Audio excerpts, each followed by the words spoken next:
you're all doing well. Happy Saturday. Hope you had a good day. Hope you had a good week. Hope next week will be good as well. So, I didn't plan on going live.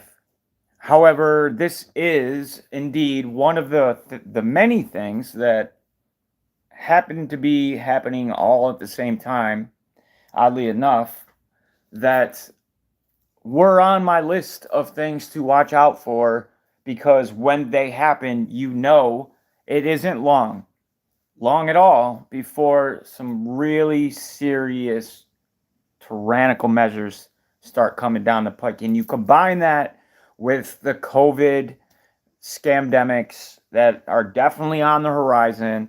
You combine that with the buildup of the civil war that they're doing everything in their power to get off the ground, and then combine that with the potential of World War III and all the geopolitics that go along with it, the energy, the climate change. It goes on, and it's all happening at an ever increasing exponential rate. Let me turn the chat on. Appreciate you guys being here, of course. And what I'm talking about is this New Mexico governor that suspends the right to carry firearms in public in Albuquerque. Now, clearly, this has caught a lot of media attention, and some might just chalk this up to, well, it's just a crazy governor trying to be a tyrant. And that could be an accurate assessment. However, I don't think so. I think they know damn well what they're doing, and judging by the body language and almost the uneasiness of some of the people that were surrounding her when she said certain things, it seemed to me that they knew precisely what they were doing, as if they were following orders. And I'm sure they were. You don't do something like, you don't suspend the rights of your constituents on any basis. These aren't privileges. I say this a lot. Apparently, it needs repeating if I even had the audience worth repeating it to. But thank God I am still even able to say things that the right things are going. But, I mean, it seems like I'm preaching to the choir because you guys really pretty much all know this stuff.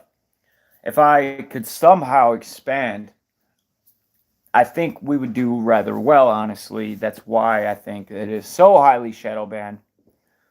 Thanks, Mitz. I appreciate that. Good to see you. I'm glad you could be here. Truly, truly, truly appreciate that. So let's run through some of the articles, and I'll go back and forth on some stuff that I want to talk about. It's not going to be a long live stream. Not going to take up too much of your guys' time. But this is very important to discuss. Hey, Jade Cree. Thank you for being here. Good to see you. New Mexico Governor Michelle Lujan, however you pronounce it, Grissom, signed an emergency order.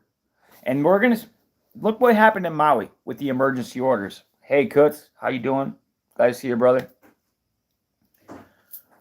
An emergency order 2 to 3 weeks before the fire even happened about residential housing. Like, these emergency orders are becoming more and more frivolous, where they just slap the term emergency on things that should normally be dealt with by a city. Yeah, there could be a housing crisis in your city. That is part of being a governor or a mayor. But to say everything's an emergency and then grant yourself dictatorial powers and suspend fundamental rights that the people have is a step way too far. Way too far. If we start allowing these things to happen, no time at all, it's all gone. And they're working on it. So I don't really look at this, and you guys will understand more soon. Hey, the great nothing. Thank you for being here. Glad to see you. Always welcome new people. All I ask of anybody unless you changed your name, is that you just try to share the message. Share the videos, get it out there, because obviously this channel is extremely shadow banned. The only way, and the only way, this gets to anyone is by you guys.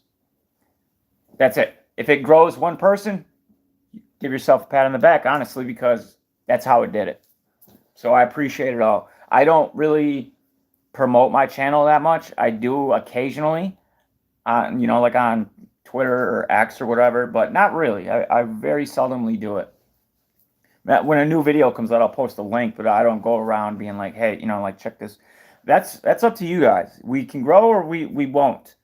But I could tell you one thing. And I know how this may sound. I'm well aware. But we can make some serious changes. But we have to be able to reach the people in order to do so.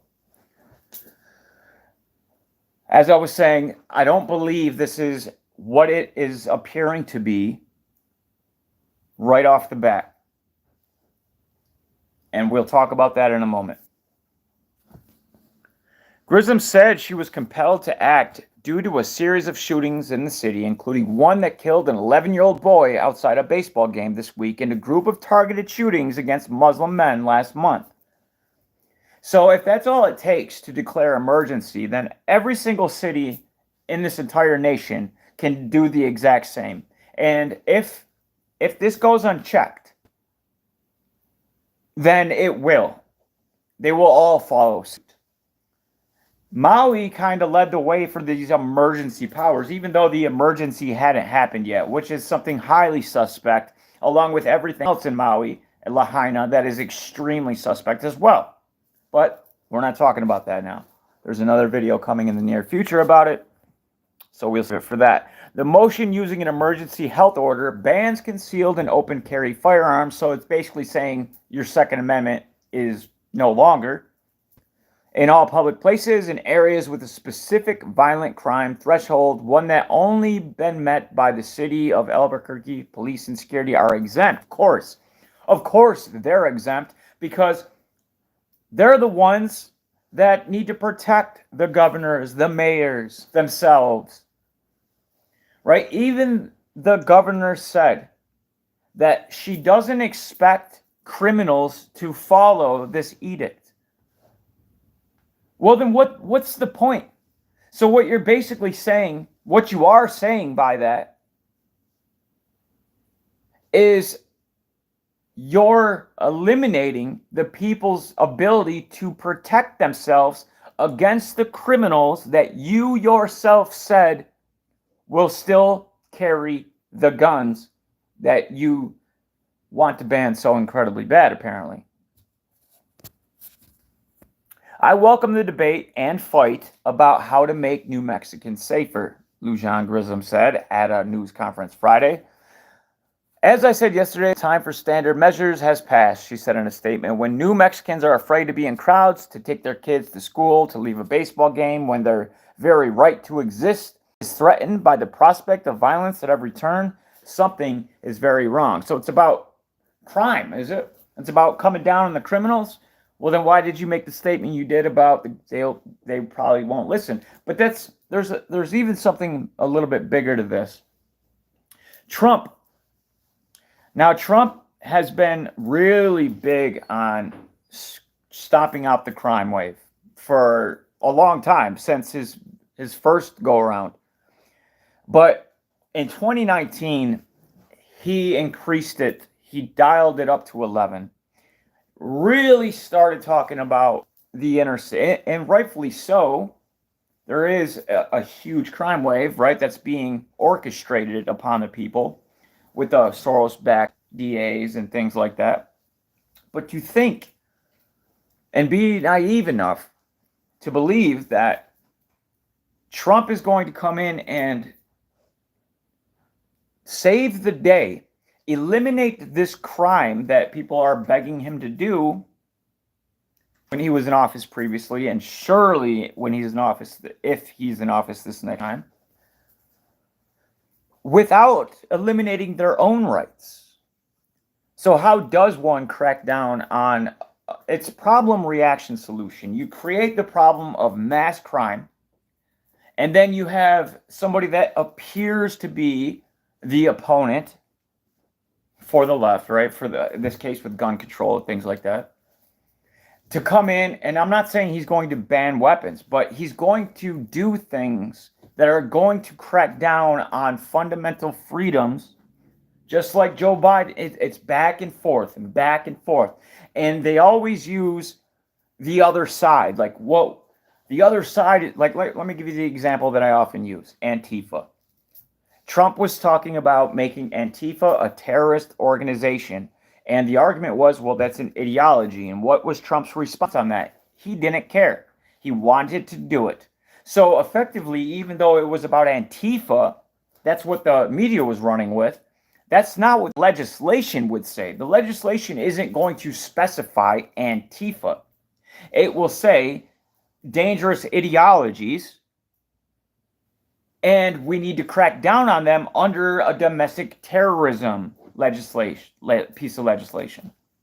And that's how this game is played. And it's always played this way, back and forth and back and forth. And you think, yeah, well, Antifa's burning down. I'm all for it. I would love to support that, without knowing that the other side will be in office soon enough. And they're going to use that piece of legislation to come after you. More and more laws do not equate more and more freedom. It's quite the opposite.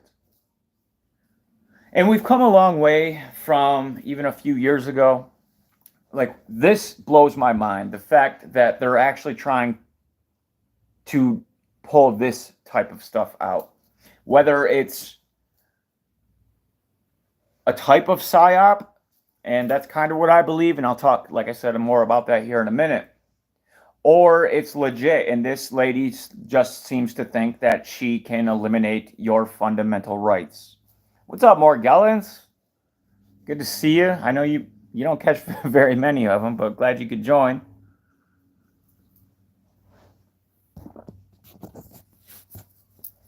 As I said yesterday, the time for standard measures has passed. She said in a statement, when New Mexicans are afraid to blah, blah, blah, like I said, local law enforcement have already questioned the order, with Albuquerque police chief vowing not to enforce it. And this also plays into the left-right Civil War dichotomy that they are doing everything in their power to create. And they really are. They are driving that wedge between the people as deep as they possibly can, and hoping that comes election time, that they will be able to ignite whatever powder keg they have created and really get this party started. While I understand and appreciate the urgency, the temporary ban challenges the foundation of our Constitution, which I swore an oath to uphold, and so did she as a public servant. Anybody holding public office swears to uphold the Constitution because it is the framework of the law of this land. The very foundation of it. Everything afterwards is built upon that. If you can eliminate or alter without making actual proper amendments to the Constitution, then it is literally, by definition, tyranny. The order also increases funding for state police. Oh, you don't say. Republicans have stepped up to denounce the move. We'll leave it here for now. I got some other stuff to go through. Just to show you, and this is, guys, not to say that you didn't see this coming either, but this is a very key point in history of this nation, of the world for that matter, because we are the last vestige of hope. We are the last beacon of freedom in the entire world. Apparently now I have to pay for this, so I'm not going to. So we'll move on.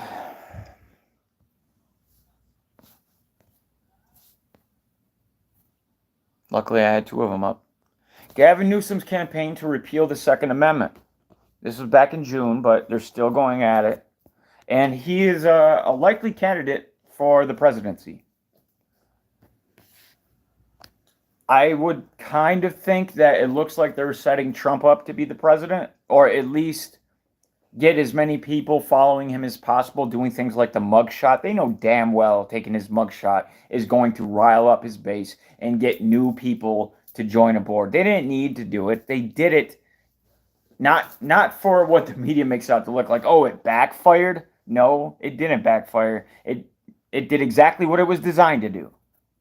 That way, when they attempt an assassination or when he wins the election, but they pull it from him last minute, it'll add to this whole Civil War type of atmosphere that they're trying so incredibly hard to create. But of course, California is leading the way with the gun control and appealing or repealing the Second Amendment. But what happens in California within 2 years happens in almost all states.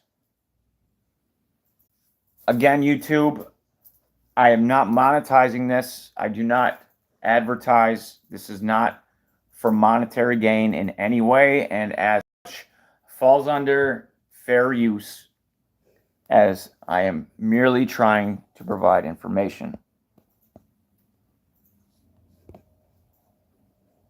Just because people tend to forget this, and hopefully this gets shared and somebody new, like we have in the chat now, comes across it and it resonates with them. And we can slowly grow, but we can grow. Because it's not for hunting. To the Constitution. A well-regulated militia being necessary to the security of a free state, the right of the people to keep and bear arms shall not be infringed. Shall not be infringed. Shall not be infringed. Shall not be infringed. Shall not be infringed. The founding fathers agree. Armed citizens make good government. I ask, sir, what is the militia? It is the whole people. Who is the militia? Are they... Now, I was saying recently in a video that these sentences, this 19 years and these 22 years for somebody that wasn't even at the January 6th event, PSYOP, just for being a part of a militia. The militia is us. We are the... You don't have to be an organized group. We're the people that bear arms. And anytime there is a force trying to take our rights away, we then, as the people, become a militia.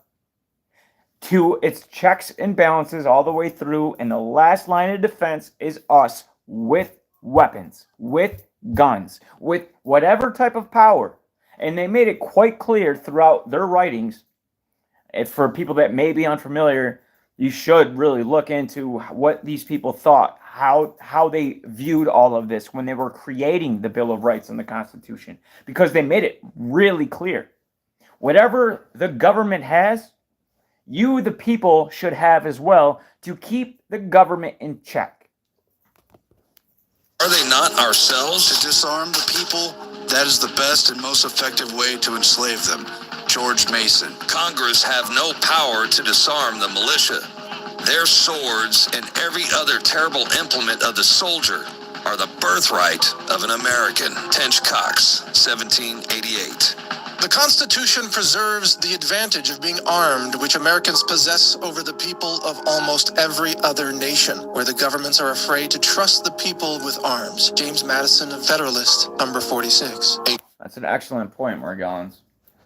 And that's across the world. If you look at the places that have gun control, and the more severe and strict the gun control, the worse the crime are in those cities, and the worse the people act in those cities. These are rights that aren't granted to us by people in suits behind a desk with a name tag. These are fundamental, inalienable, God-given rights. And it states that these aren't privileges that were oh so graciously granted to us. That we are born with these rights, and the whole purpose of the government is to uphold them. When they become tyrannical, it is our duty as citizens of this nation to make sure that we take out the bad fruit as to not infect the others. We need to remove anybody that is trying to trample upon our freedom, or we will end up in the very situation that led to the creation of this nation to begin with. A free people ought not only to be armed and disciplined, but they should have sufficient arms and ammunition to maintain a status of independence from any who might attempt to abuse them, which would include their own government. George Washington. The founding fathers created the Bill of Rights, enshrined individual protections, including the Second Amendment, because they understood that power inherently corrupts. The Bill of Rights was set up to try to discourage bad behavior from government, try to further restrain it, and try to head off what they knew would eventually become misinterpretation. Is that Aaron Dykes? Anybody? I can't, if it is, I wasn't aware that he was a part of InfoWars back in the day. Of the law and attempts to misconstrue the intent of the founders, but their quotes here could not be more clear. Although that didn't say InfoWars at the bottom like it did in the beginning, so that might have been Melissa and Aaron's channel. Representatives of the people betray their constituents. There is then no recourse left but in the exertion of that original right of self-defense, which is paramount to all positive forms of government. Alexander Hamilton, The Federalist, number 28. Are we at last brought to such a humiliating... Although all this kind of looks like InfoWars. Was Aaron Dykes in InfoWars? I tried not watching Alex Jones back in the day just because he always, I seen him at a rally, a legit rally about free speech and protecting our rights, and then he comes in with a bullhorn and starts talking some crazy nonsense, being a shill. It was a clear shill move. It was a clear proven move, tactic that they've used time and time again. So right then and there, I was like, this guy. And then to find out his father was a CIA agent, and just like Tucker Carlson, he once thought about applying. Well, Tucker did apply. I don't know if Alex Jones did, but there are early stuff about his consideration. And to me, you know the deal. Debasing degradation that we cannot be trusted with arms for our own defense? Patrick Henry. The Constitution shall never be construed to authorize Congress to prevent the people of the United States, who are peaceable citizens, from keeping their own arms. Samuel Adams. The right of citizens to bear arms is just one more guarantee against arbitrary government, one more safeguard against the tyranny which now appears remote in America, but which historically has proved to be always possible. Hubert Humphrey, 1960. When government... That's got to be one of my favorite quotes. I love that quote. I just heard that today, just like not even an hour ago. I don't know how it escaped my radar all these years, but I'm glad I found it. Fear the people, there is liberty. When the people fear the government, there is tyranny. The strongest reason for the people to retain the right to keep and bear arms is as a last resort to protect themselves against tyranny and government. Thomas Jefferson. The best we can hope for concerning the people at large is that they be properly armed. Properly armed. Properly armed. Not like we're going to declare an emergency and remove your fundamental freedoms because there was a couple of shootings. That doesn't stack up, right? Because there's a lot of things that kill a lot of people. People die, unfortunately, but that's a fact of life. So what are we going to start doing? Let's just say that they win this battle and everybody's forced to, and it doesn't cause a civil war, and everybody's forced to turn in their weapons and we no longer have any guns at all. What's next? What's the next one down? What are they going to do next? Well, clearly freedom of speech is very inconvenient for them.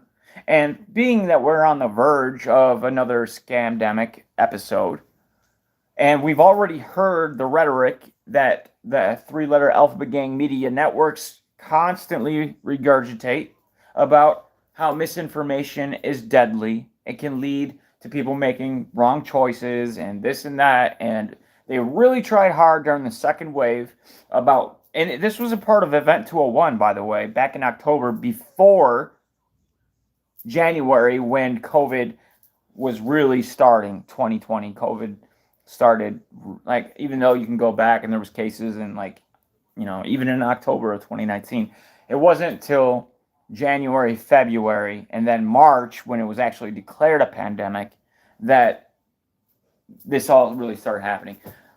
But during the second wave is when they started talking about the things that they had already rehearsed in Event 201 back in October of 2019, about the misinformation and how deadly it will be for people, even though we now know that they were manipulating the numbers, right? I always use the motorcycle act because that one, like, speaks volumes, but they did this across the board with so many different things. If you died with COVID, and the PCR test, the guy who invented it just mysteriously died at the very beginning of all of this, said that this isn't designed to do that, because if you magnify something 20 to 30 times, 35 to 40 times is what some of these PR tests are doing in these hospitals, you're going to find anything and everything.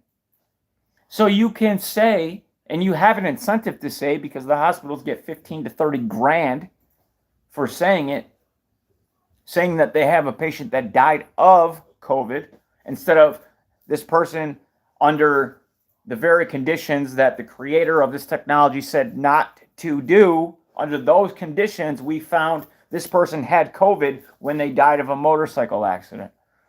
Chalk it up, add it, tally it. These are the games they play, of course. But my point is, what will be next? What could they declare an emergency on?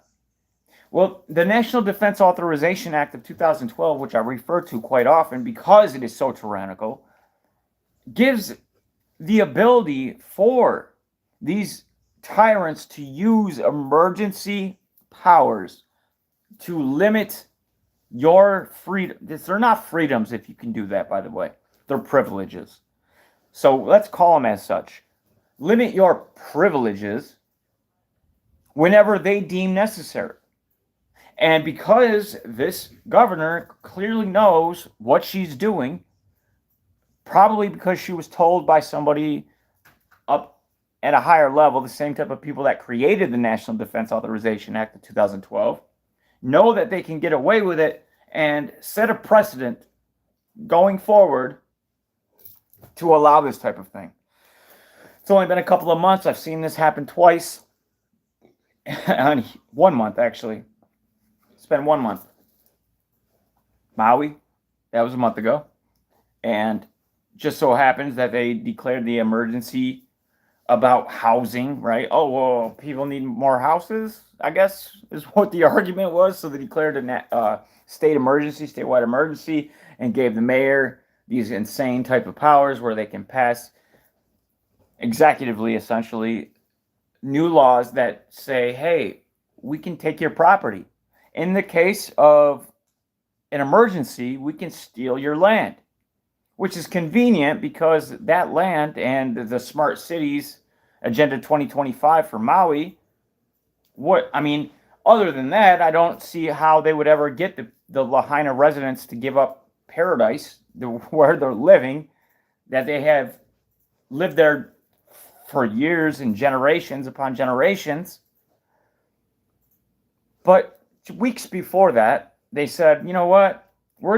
For some reason, we're going to pass this emergency act that allows, during an emergency, if we declare an emergency, which they did for the housing, that we are allowed to take the land from the people to do what's best, right? Because government, big brother, they always know what's best for you. Don't ask the people that, because I guarantee you they would probably say otherwise. And then do whatever they want with it, including creating 15-minute smart cities where everything that you need is conveniently trapped in this nice little quaint town. Sarcasm, clearly. Alexander Hamilton. The very atmosphere of firearms anywhere and everywhere restrains evil interference. They deserve a place of honor with all that is good. George Washington. Arms discourage and keep the invader and plunderer in awe, and preserve order in the world as well as property. And that's exactly it. That's exactly it. If every person was mandated to have a weapon, which I don't support mandates on anything, but like let's look at the other side to the extreme like this. If you were mandated to have weapons, what would crime look like? What would home burglaries look like? What would carjackings look like? I know I wouldn't want, if I was about to go commit a crime, knowing damn well the person is armed, I'd think otherwise. I think almost everybody would think otherwise. I think that's why the crime spikes after countries decide to make draconian laws limiting people's ability to defend themselves and banning guns. Without fail. Show me a city, fact check me. Show me a city that after they banned guns, crime went down. Home burglaries went down. Look at Australia, for instance. Went through the roof. Look at these Democrat-run cities, and they're not fucking Democrats. These liberals, they're not liberals. Like they've switched. The old switcheroo. They placed their New World Order globalist cronies in the party that they thought would have, and it worked, that would still be able to, they placed themselves in the most indoctrinated party that they could. One that they knew, I mean, if you look at a liberal or a Democrat 10 years ago, and then you look at one now, they themselves would be at odds with each other, like ferociously. You had a group of people that were against big government, against big pharma, like I could go on and on with that kind of thing. But now the Democrats and liberals are absolutely bending over backwards to lick as many boots as they possibly can. Now, how did that happen? Well, it's exactly what I just stated. They knew the group that the indoctrination had worked most effectively on, and that's where they decided to slide in their crony, fake puppet politicians to be able to do what's happening right here in New Mexico. Not right here in New Mexico, but right here in New Mexico.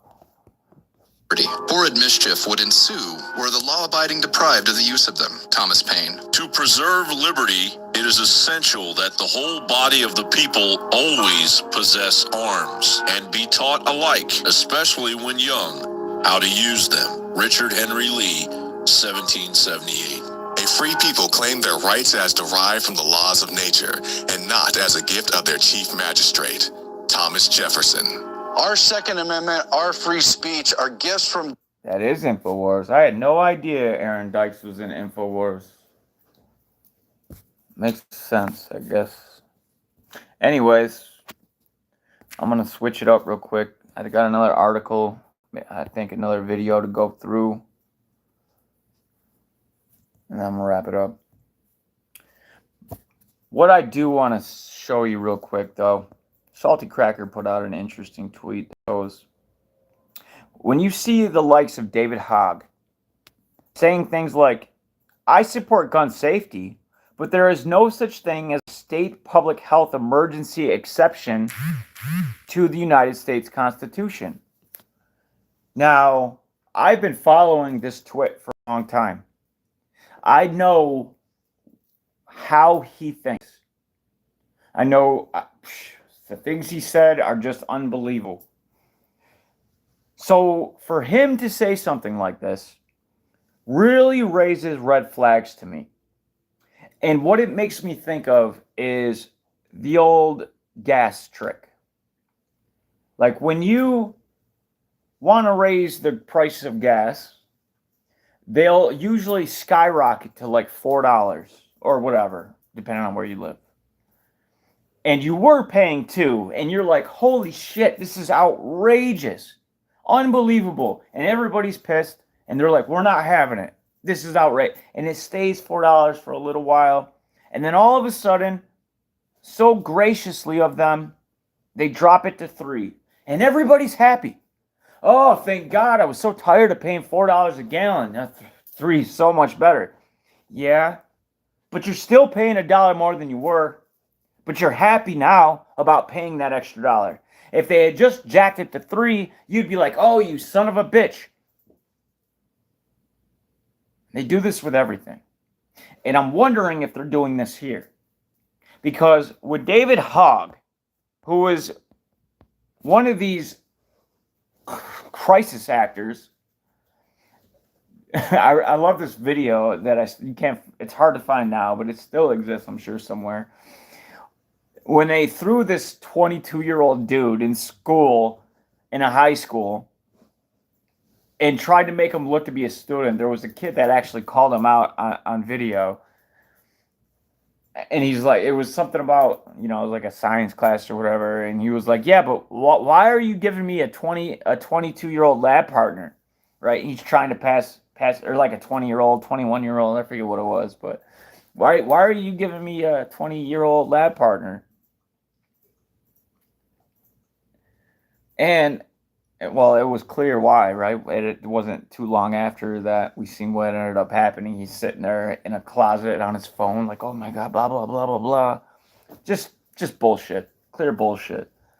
And he still catches a lot of flack for that type of stuff. But definitely a person that has always been hard, one of the worst coming down on your Second Amendment rights. But all of a sudden he's like, oh, wait a minute, no. I support the Constitution, even though like every single fucking tweet, part of my language, he's ever made is in violation. Shall not be infringed. That's the Constitution there, buddy.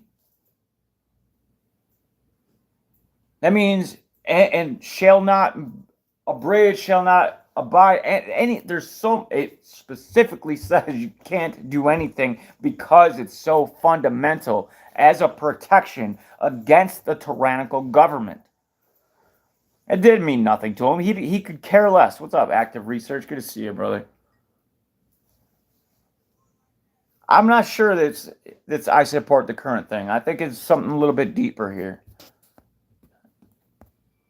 And then we have Ted Lieu, another one of these guys. I support gun safety laws. It's almost the exact same thing, right? I support gun safety. I support gun safety laws. However, this order from the governor of New Mexico violates the U.S. Constitution. No state in the Union can suspend the federal Constitution. There is no such thing as a state public health emergency exception to the United States Constitution. And I agree wholeheartedly.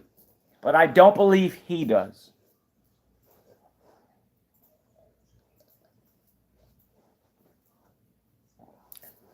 I don't know. We'll see how it plays out. But something stinks on this, man. And I can't quite figure out exactly what it is yet. But just the fact that this is happening at all should really have everybody paying attention. Unfortunately, nobody really gives a damn. Football season's starting, the perfect distraction. Everybody will be talking about the games and the team and all that stuff. And not really paying much attention to the carpet being ripped out from under everybody.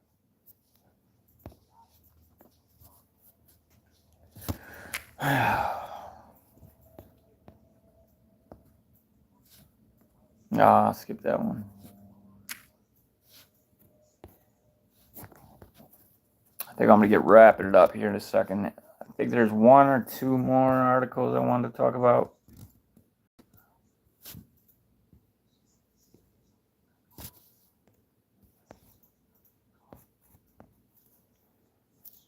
I hadn't read this one yet. I did want to see how CNN covers this, because you can usually gain a lot of insight by CNN, and not for the ways that they would like. New Mexico governor orders suspension of open and concealed carry of guns in Albuquerque. New Mexico Governor Michelle Lujan Grisham has declared gun violence and drug abuse a public health emergency after a string of recently deadly shootings, some involving children. The emergency order includes the suspension of open and concealed carry laws in Albuquerque and Bernalillo County. Bernalillo? I don't know how to say it. Temporarily banning the carrying of guns on public property with certain exceptions. Yeah, if you're a cop or her bodyguards, according to a statement from Lujan Grisham on Friday. She cited the shooting death of 3 children from July through September, as well as a pair of mass shootings in the state. The time for standard measures has passed. Oh, has it? And when New Mexicans are afraid to be in crowds, we already read that garbage. Under the plan, citizens with carry permits will still be allowed to possess their weapons on private property, such as gun ranges and gun stores, if the firearm is transported in a locked box or a trigger lock or other mechanism is used to render the gun incapable of being fired. What's the point? What's the point of owning a weapon if you don't have access to it until 4 minutes later? Because shit happens quick. The order was issued after consultation with public safety officials, including Bernalillo District Attorney Sam Bregman, Bernalillo County Sheriff John Allen, Albuquerque Police Chief. These are all people that are pieces of shit. The order also prohibits firearms in state property. I would imagine it does. Right? Look at the fence they built around the Capitol. You don't do that if you think you're on the up and up with people. You only do that when you're worried about the people's reaction to whatever type of tyranny that you're going to be imposing on them. I don't know, man. We'll see how this plays out, but I'll be paying close attention. And it'll be interesting for sure. It'll be interesting to see the reactions of the people that live there. I thought that there was a lot of people more on the right that lived in New Mexico, but elections are meaningless. They mean nothing at this point, right? I mean, they haven't for a while in most places. It's whoever the globalist, the one that could be corrupted the most, that has ties with other prominent scumbags that end up getting in. Like, it's a joke. It's an illusion. I would love for it to be true. And at one point in this nation, I do believe it was the case. And it probably wasn't all that long ago. We're talking maybe 50 years ago. And probably someone would get by even 30 years ago. But ultimately, like, all it's gone. It's not gone forever. We can get it back. We can preserve what we have, and then we can slowly start making progress and retaining what we once had as freedom. But we won't do it by being passive, by just sitting idly by while other people do stuff. We all have to take it upon ourselves to do what, even things as small as, like, literally sharing videos. And I mean that. Like, it's not trying to promote my channel. Just do it with other channels, with mine. It doesn't matter. Anybody that has something that is of consequence, a good message. This is an information war, first and foremost. We're not in a hot war yet. This is still the battle being waged. And if we don't do everything we can, then the responsibility is really rests upon our shoulders for the outcome. And we can't bitch when it happens. When we're being loaded onto buses and trains for our way of thinking. I'm going to get wrapping it up, guys. I appreciate you joining me. Thank you all for everything. I truly appreciate you taking the time with being here tonight. Got a lot of stuff coming up. Hopefully you stick around. Spread the channel, get it out there, share links, do whatever you can. Appreciate you guys, I really do. Hope you have a great night, great day tomorrow, great week, month, year. Much love. God bless.